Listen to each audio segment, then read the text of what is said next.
Hello and welcome to the Knowing Self, Knowing Others podcast, where we discuss self-aware leadership with thinkers from around the globe. I'm your host, Nia Thomas. Join me as we talk to today's guest.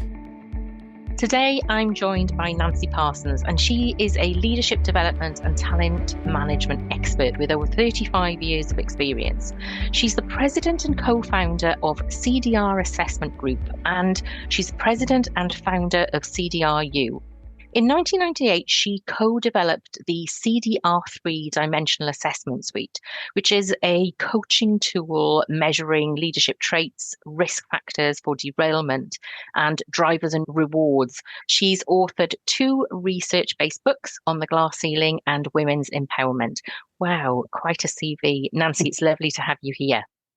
Well, thank you, Nia. I'm delighted to be with you today. So tell us about the CDR Assessment Group. What is your area of expertise, and really what is it that you do? Yeah, so we have, as you mentioned, our 3D suite that my business partner, co-founding partner, Kim Leverage, and I developed back in 1998. And so it measures 3 different areas, what we call character traits or deep personality traits, risks for derailment or personality-based risks that get in our way under stress. And then thirdly, what are your passions and interests? What energizes you? So this is your intrinsic motivators. Together, we call that the 3D suite. And we also have a 360 tool as well for coaching and development. But the 3D suite, what's different about that, it really helps somebody's self-awareness. And the reason we formed back in 1998, CDR to begin with, was that we knew that leadership as a whole was not effective. The numbers were not good on, the effectiveness. And part of it is because many of them are not self-aware and they're making a lot of decisions, or they have their risk behaviors showing that undermine their effectiveness, that are toxic and all these other things. So in our mind, our goal, believe it or not, it still is to revolutionize leadership. The other thing that happens when organizations are not using good measures, people are placed in the wrong jobs. So they're in jobs they're not well suited to. And it's not because of their intellect. We're not talking intellect. We're talking personality fit, what they're really good at. Then there's a lot of ineffective behaviors, and it's more stressful. If I'm in a job, if you put me in like an accounting role, it would be a disaster and I would be a stress mess, right? So you'd see more negative behaviors versus my positive strengths. So that's what it's all about. For us, we felt a calling to turn leadership on its head on the way it's done and use scientific measures to get it right. I'm very fortunate, and I've taken the CDR assessment, and I was really impressed by not only the assessment process but the feedback. Can you tell listeners and watchers what to expect when they get that feedback once they've taken the assessment? Right. So there's 2 ways to get feedback. Generally, one is live to live with an executive coach or a certified coach. But now we offer the digital avatar coaching that you took. So we can now provide this feedback to anyone at any level, which we think is important. The earlier in the career, the better. But what you can expect when you take it, first you have to take the assessments, and then you go in, you get to pick your avatar coach. If you don't like that avatar, you can change it along the way. But what you're going to get is a very personalized, in-depth debrief. They're not reading you the assessments. They're interpreting the assessments and the results for you, helping you to understand them. But the thing that's different that people will say, oh my goodness, it goes deeper than any other assessment you've ever experienced. Because even in our character assessment, it's modeled after the 5-factor model, but we have 7 primary scales and what we call 42 subscales. That's the real meat of the assessment. In other words, it gives you the individual differentiators.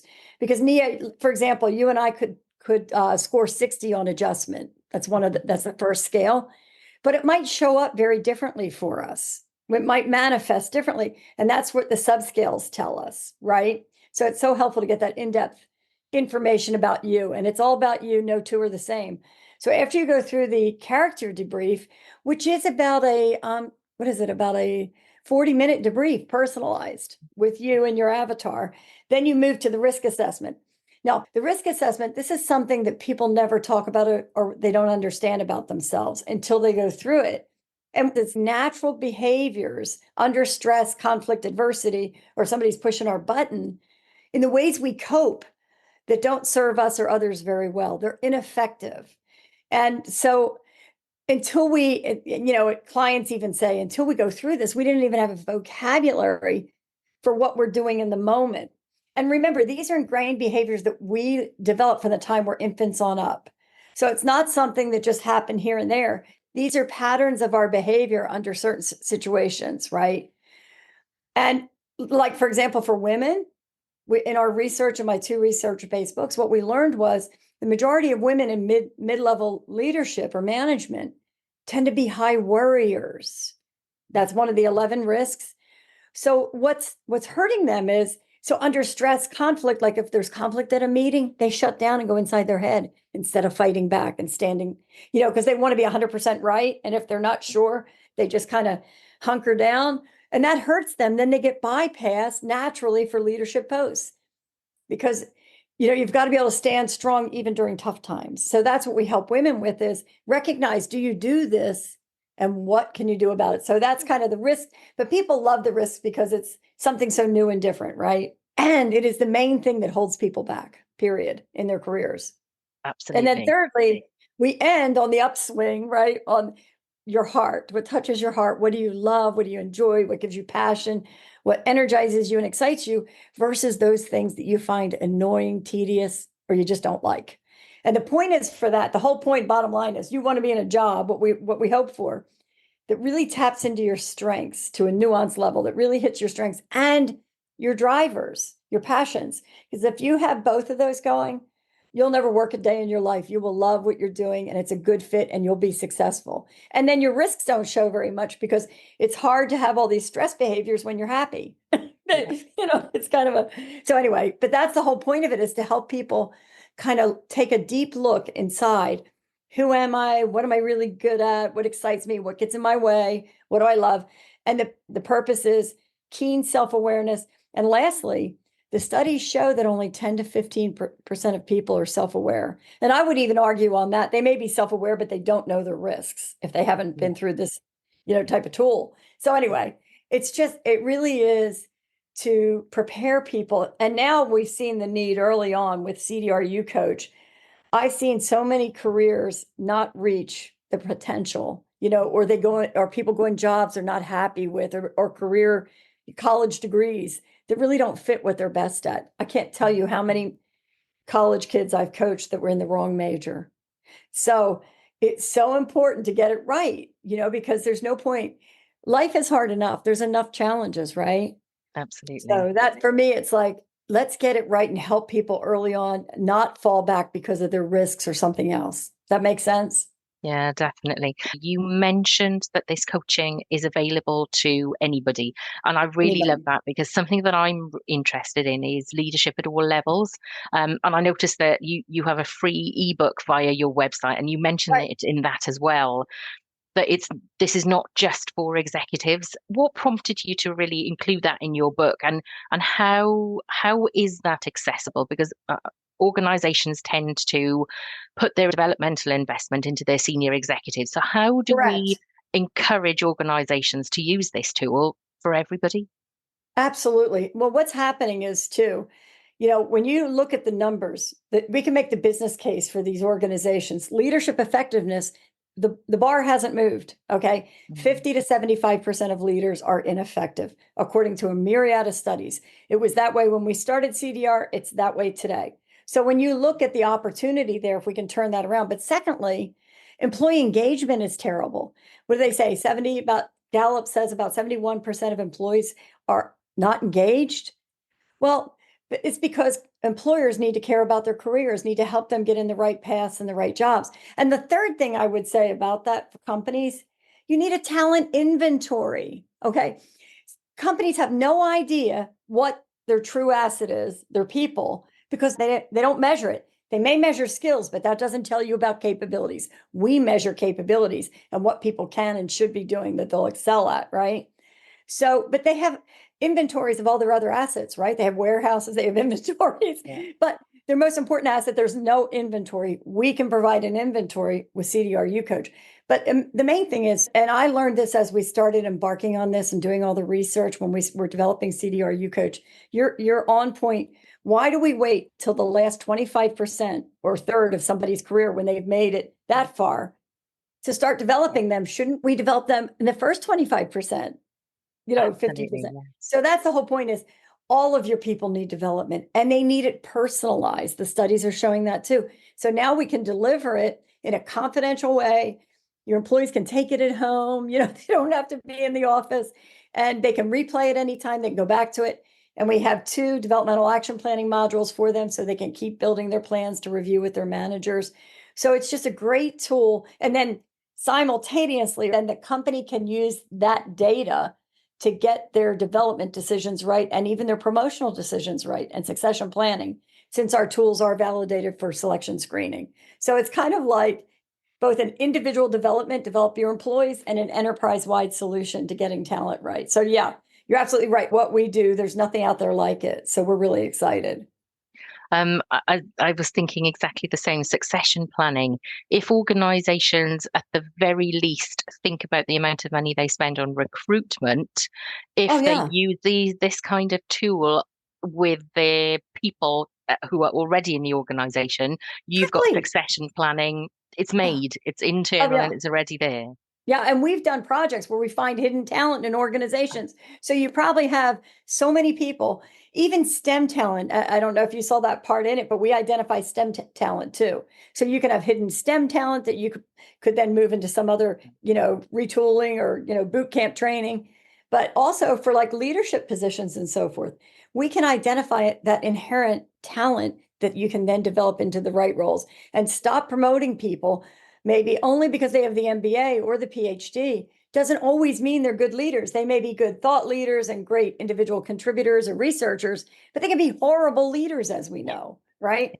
So it's interesting. I always say, when I'm teaching a class, I always say, I can fill up this room with 100 MBAs from the finest schools. And if I have a job for like vice president of business development, there might only be 10 of those people that are a good fit for that job. Yet they all have that equal education. They're all super smart.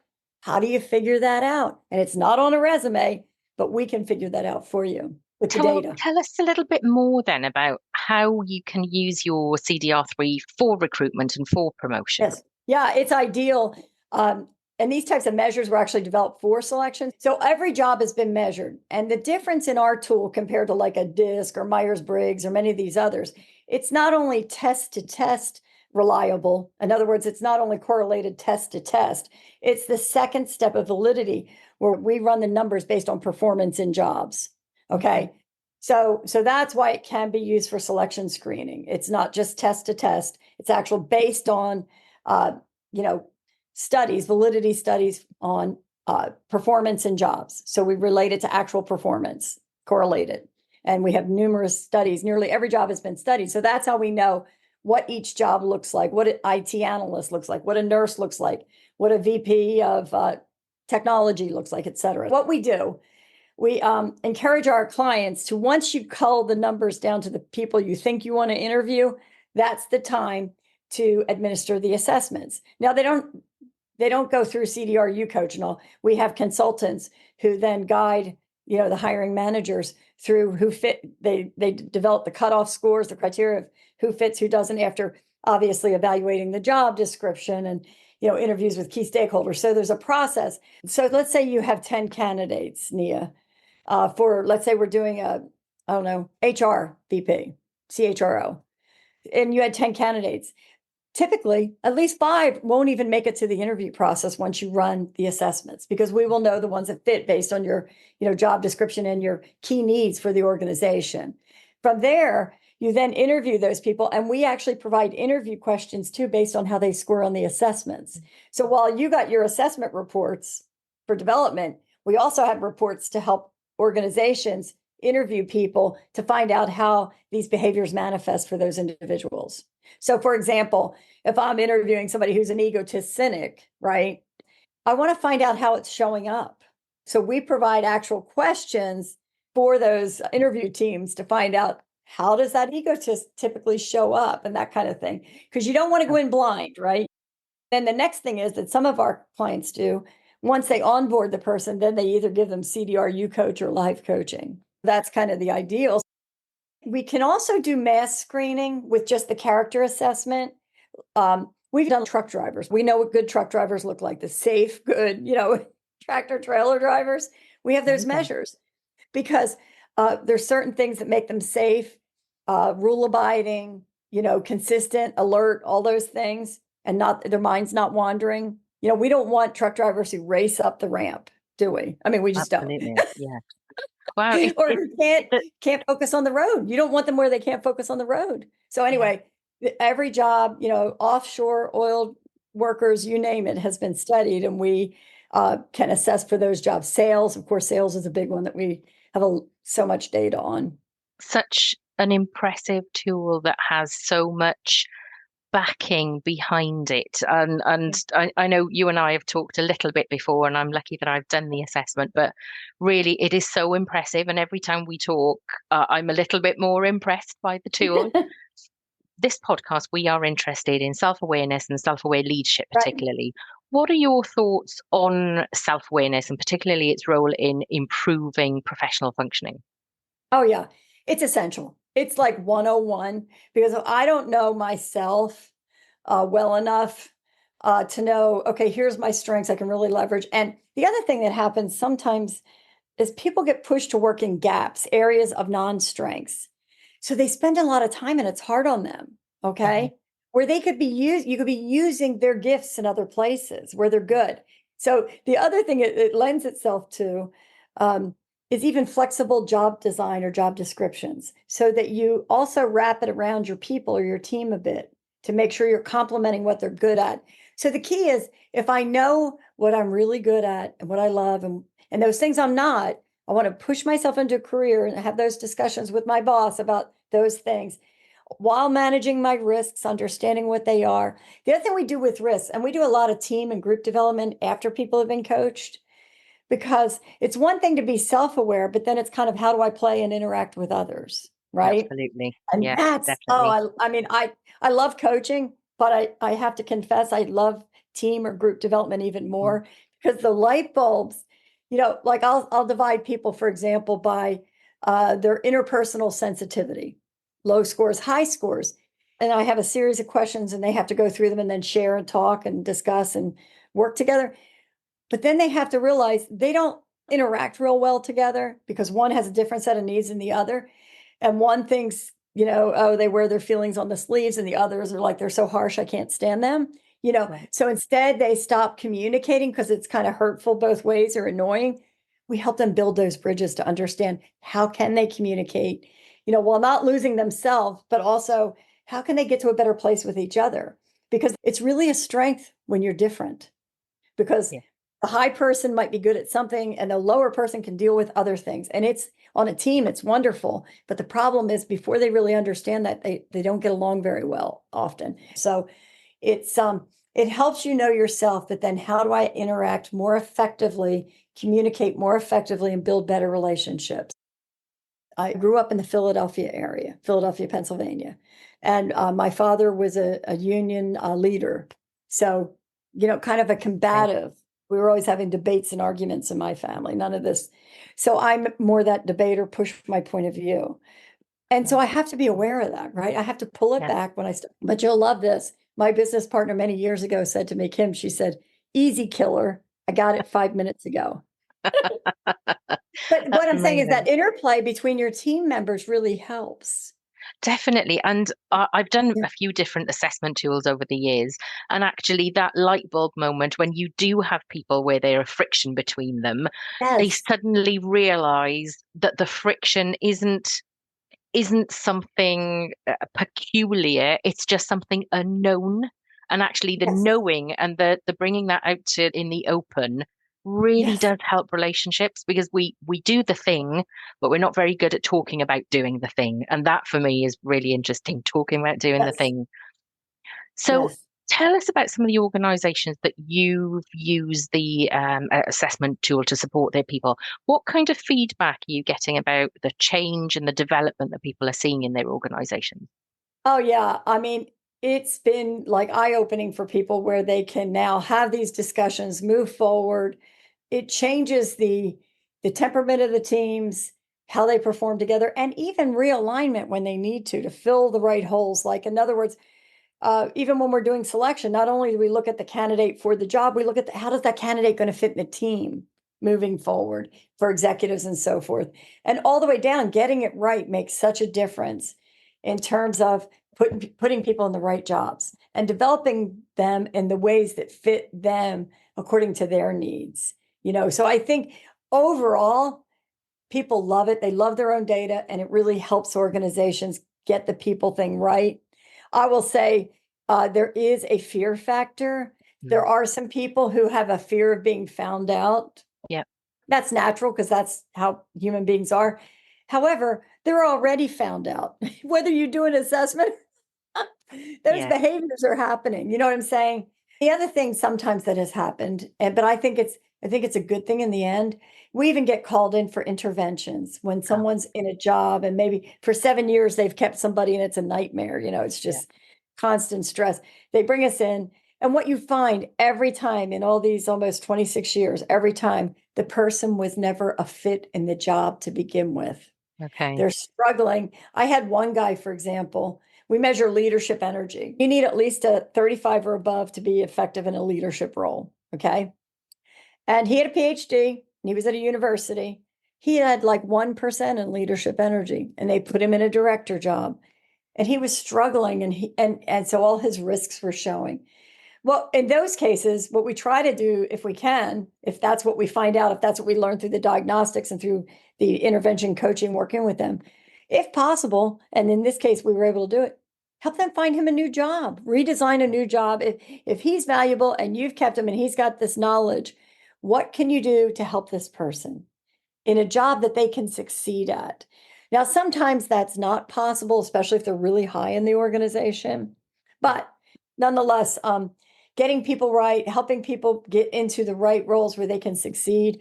One exciting one we had a client in retail pharma in Canada, and he was a vice president of HR. And he was thinking of moving to another company in the food services that had like 40,000 employees up in Canada, right? But he wasn't sure he was a fit, and he had been certified in our tools. So he asked me, Nancy, will you test the CEO to see if we're fit? Okay. I said, I'll do it if I can coach him first so he understands what we're measuring, just like you went through, but I live coached the CEO. Turned out it wasn't a fit. So no job offer was tendered, so they went their merry way, but that was a good thing. There's nothing worse than going into a job, because this guy was a real change agent, a real maverick. Well, they were steady as you go. So those kinds of things, it may sound kind of a little counterintuitive, but for me, the best thing you can do is find that right job. Yes. The lack of knowing is actually more dangerous. So even if it's not what you expect, the knowing then gives you an opportunity to make an informed decision. Exactly.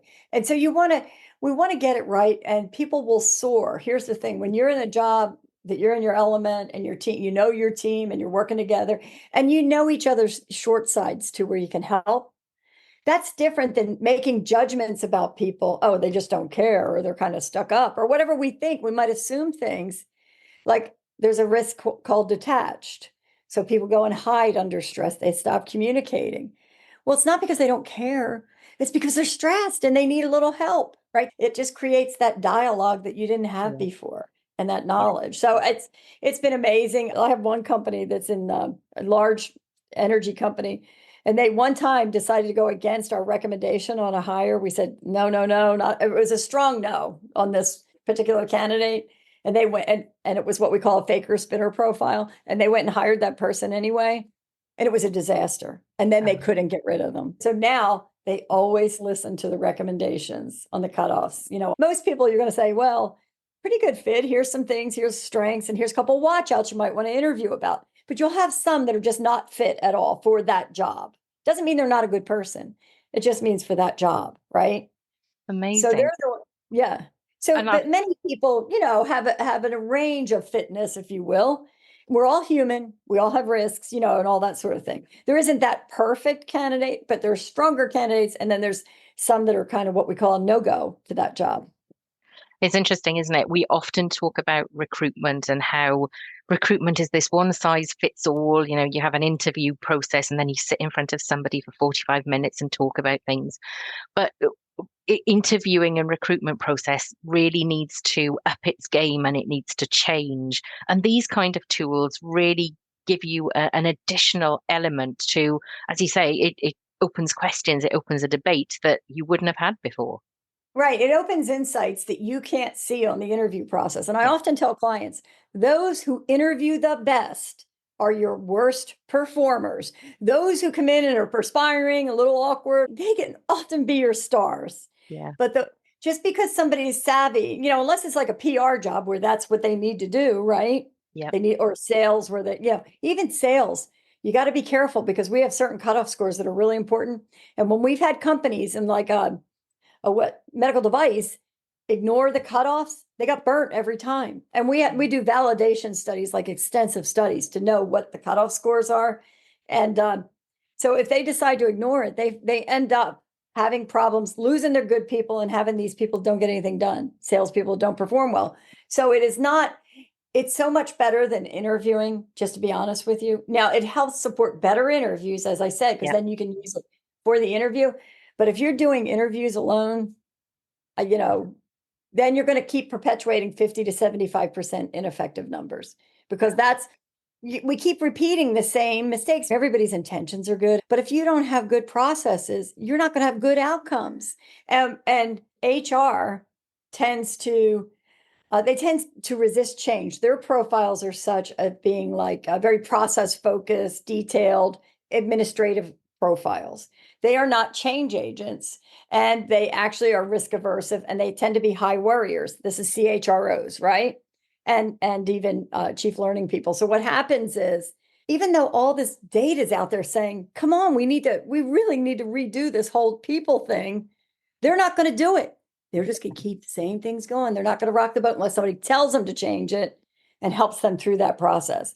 And unfortunately, a lot of the consulting firms and even, universities perpetuate these bad processes. They're not using good tools, and they're using their competency models, which are what I call, many of them are fiction. I can give you an example. There is not one human alive that can do all of those competency well. People aren't hardwired that way. But yet when you get evaluated for your performance, you get at least average to above when you're not. So when we assess and we did this thing, we would tell them, you're good at these 4 competencies. These, no. And it was the first time they were being told, hey, you're good at this, but not at this. And, this is what you need to develop and focus on. So that's where I say the fiction, you can't really use that as a compensation evaluation tool when you're falsely evaluating people. Does that make sense? Yeah, definitely. And it's only when you're saying that out loud, because yes, I've worked in organizations where we have competency frameworks and you do assess people. Yeah. And like, think about, okay, let's say if being a talent advocate is one of your competencies, an advocate for your people. Well, if you score 2 on interpersonal sensitivity out of 100 percentile, and you score 5 on learning approach, so you don't really care about development, learning is not your thing, you like hands-on. Do you think that leader is going to be a talent advocate? That's not going to fit, is it? No. Now, what can that leader do potentially? He might, or she might, delegate that to one of her key people to help, since they're not good at recognizing, if I had those kind of scores, I'm not good at that. So I'm going to figure out a way to shore that up. There's nothing wrong with that. But the key is recognizing it versus ignoring it, and then nobody's developed. Yeah. The people aren't cared for. Yeah, definitely. You talk about 11 risk factors, and you've mentioned these risk factors, Yes. and they are the behaviors that can derail careers. I'm really interested in these, and in my book, I talk about roadblocks and trip hazards. So tell us what kind of risks that people need to guard against to really give themselves the best chance to be successful. Are there risks that you are saying that actually, of all of the risks that we have, these are the top ones that are absolute derailers? Yeah. It depends on what type of job you're in and what level of leadership, right? So we do measure 11. Most prevalent in leadership, okay, over time, egotists, number 1, that's kind of those narcissistic behaviors. I'm smarter, better, quicker, in my head. So those people play up really well because they really have this puff. They're stubborn. I'm right. most of our politicians have a high degree of this. Doesn't matter what side of the aisle, they all have it. That's Yep. part of what pushes them forward. We see about 70% of leaders have some level of egotism. Now, another one is upstager, as I mentioned, over talking. So in leadership, we'll see that. We see what we call moving against risks, fighters. Those leaders today that move up tend to be more aggressive under stress. That doesn't mean they're effective under stress, because they're not, okay, often. But they kind of push and bully their way to the top, right? Then we have another set of risks. And as I mentioned, women tend to be more worriers, right? And so then we also have what we call avoiding conflict. And a worrier is one who avoids conflict. And we have a number of those risks. Detached is one who avoids conflict. One, false advocate. Now, this one's interesting. That's kind of passive resistant, passive aggressive behavior. It's when you say, Nancy, is this a good idea? And I go, oh, yeah, that's great. And inside my head, I think, oh, that's terrible. But I won't say that to you. Yeah. Right. And that's very prevalent. In fact, one certified coach from the UK, when the APA, American Psychological Association, changed the personality disorders, like every so many years or decades, they change the disorders.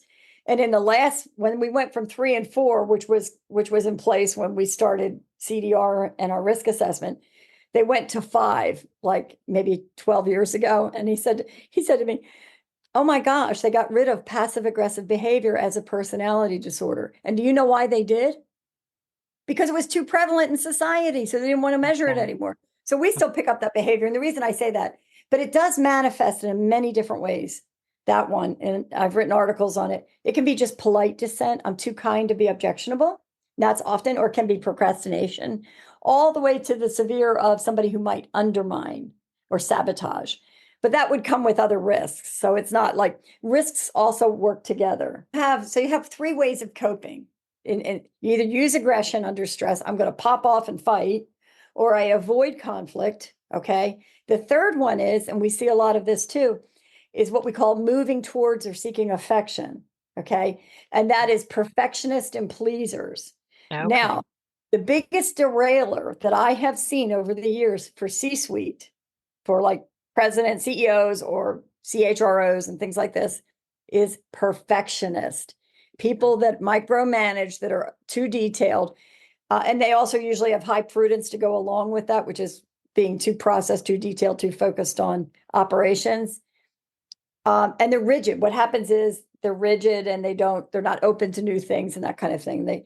But that is the one that I've seen more C-suite people derail, but they never should have been promoted to those jobs in the first place. Okay. So they got promoted and they weren't managing those. But and even in coaching, just to be honest with you, for me, my toughest client is a perfectionist to help them.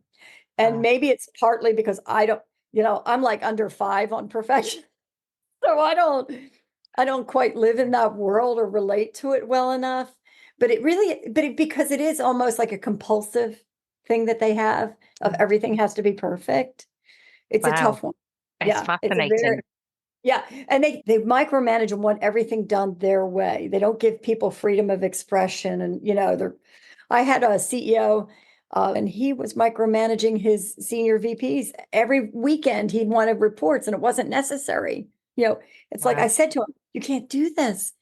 They need their time away. You don't really need it. He says, but I need the information. I want it. I'm like, for what business purpose? It was for his personal need. It wasn't for the business. It made him feel comfortable. It made him feel comfortable, but it was like driving everybody else crazy. And then, of course, he wouldn't stop and they let him go. It's fascinating as you're talking about these people. I'm putting names to them over the 25 years that I've been in the world of work. I'm adding names to all these different personalities. Yeah. We have all kinds of. The stories are pretty amazing. I mean, it's people. It's all us. It's how we behave and so I take fun at myself too. I mean, we all have to work on and be aware of these things, so that we don't upset our teams or interfere with effectiveness, or, can really help and serve our clients. So it's the one thing I want people to be aware of too. Again, like I said, everybody has risks. It's part of normal personality. I don't want anybody feeling badly about it. Yep. What I want is people to recognize it, so they can manage them more effectively, or come up with techniques and tactics to prevent those behaviors so that they are more effective and happier. But it's not to be picking on anybody. I want to be really clear about that. We're not like here to say, oh, this is, you know, it's part of natural of being human. So it's okay, but we don't want it to hurt you or your team, your performance or your career. Yeah, the third layer of my definition of self-awareness is regulating your behavior. And you can only regulate your behavior when you have that self-awareness, internal self-awareness. You have that self-awareness that is fed back from others, and then you can make informed choices. And I think that's as absolutely, it's that awareness and making that choice. But if you don't have the awareness, you don't have the ability to make the choice. Well, and the other thing that we do with risks, really important, since these are ingrained natural reactions, is what we fall into just naturally. When we're coaching and working with individuals, we help them practice new techniques, and you really need to practice the changes. You can't just say, oh, I'm not going to do that anymore. So if I'm a worrier, for example, then I need to practice how to jump into the conversation when I feel uneasy. Okay. Right. So what I help, especially women with, are what I call pivot terms. What are some terms that I can safely break into the, oh, George, that has merit. I haven't really fully thought that through, but have you also considered this? That gives me a safe passage into that conversation and saying, I haven't really thought that through, so I'm not acting like I'm perfect. Have you considered this as well? But the key is practicing not going silent. And what I also like to do is give them simulated stress when they're doing this. So they actually feel a little like, I am George. And I just got, and playing that, or whoever it is, Samantha, whoever's the one that's the stressor. And we also help them identify. I have a risk analysis form, and it's in my books, actually. My latest book is, that's the best way for somebody to get started. Like the cheapest way is to, look at the book, number one. And then if they can take CDR, you coach. This book, the latest one it's a little controversial, the title. I don't know if you saw it. Women are creating the glass ceiling and have the power to end it. Meaning we're creating it by going to our risk places and pulling ourselves out of the running and going silent and not being seen, losing visibility. We need to stop doing that. So that's what this is all about. How to help. Make sure that there is a link in the show notes. So if anybody wants to go and read Nancy's book, you certainly can. Yeah, the worksheet, what it helps you do is analyze what's the last, like if I'm a cynic, what's the last couple of times it showed up? What caused it to show up? What was the trigger? Was it a person? Was it an event? What was the situation? And then what was the consequence, or what was the fallout? What was negative from that? Or how did it hurt me? What can I do differently? And really start to work on, like I say, I call them pivot language, and people find that helpful. False advocates, one other for false advocates, since it is so prevalent. They have a hard time speaking up in the moment, right? They're going to be agreeable and shake their head yes. So rather than do that, maybe try to ask a question, which still might be hard. But what false advocates tell me that works best is to say, let me think about that a little bit more and get back to you. Rather than in the moment just going, yeah. And then they think you're on board, and then it goes sideways, right? Yeah. Because you're not really on board, or you're unhappy. A lot of false advocates just suffer in silence. They feel like they're kind of victims. Does that make sense? Because they've agreed to something they think is not good. They don't agree with it, but they didn't speak up. So now they're regretfully having to do it. Yeah. So one question I want to ask you before we finish is, if we think about the growth of AI technology, what's next for CDRU coaching? If you think about your avatars, where are they going to go next? Yeah, obviously we want to enhance as we grow, and we want to always enhance our technology. Number one, we are using, it's not, one thing I want to be clear, it's not like a gamification experience. You took it. Yeah. And so we're feeding in live scripts about you to that coach so they can speak in the moment. It's not like watching a cartoon where, everything's the same. So it's very personalized. So it's complex. Let me just say it's very complex on how that all falls out. So obviously always improving our technology, improving the voices. We're moving to more AI type voices that are a little smoother, that sort of thing. But and eventually what we really want to do too is link with other organizations who are the repository of all these training and development resources. So we point people to what they need, And then it's going to be nice to point to LMS and other, HR systems that help people then get what they need, that whole menu of whatever it is that they need. Maybe they need improvement in communication, or how they can talk, not be so abrupt with people, that sort of thing.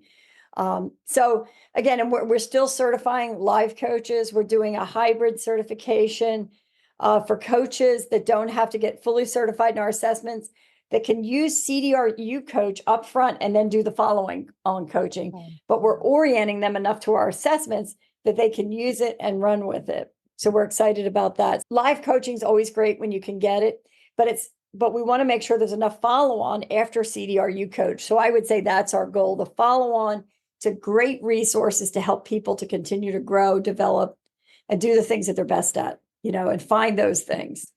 So we're excited. Absolutely brilliant. I think it's a fascinating tool, and there are so many layers underneath it that underpin it and inform it, and I think that's fascinating. Nancy, I've really enjoyed our conversation. I think we could probably talk for hours about this, and I'd love to hear more about those personalities and the derailers and all the things you've learned. What I will make sure is that there is a link to your website in the show notes for anybody who wants to become assessed in your tools, that they certainly can find out more about it. But for now, Nancy, thank you so much for joining me. Thank you. And they can reach out to me on LinkedIn directly too. I'm happy. Brilliant. So thank you so much. I've enjoyed talking with you. Thank you for joining me on today's episode, where we aim to develop self-aware leaders around the globe to generate kinder, more respectful and creative working relationships through reflection, recognition and regulation. Head over to my website at knowingselfknowingothers.co.uk to sign up to my newsletter to keep up to date with my blog, podcast and book. Looking forward to having you on my learning journey.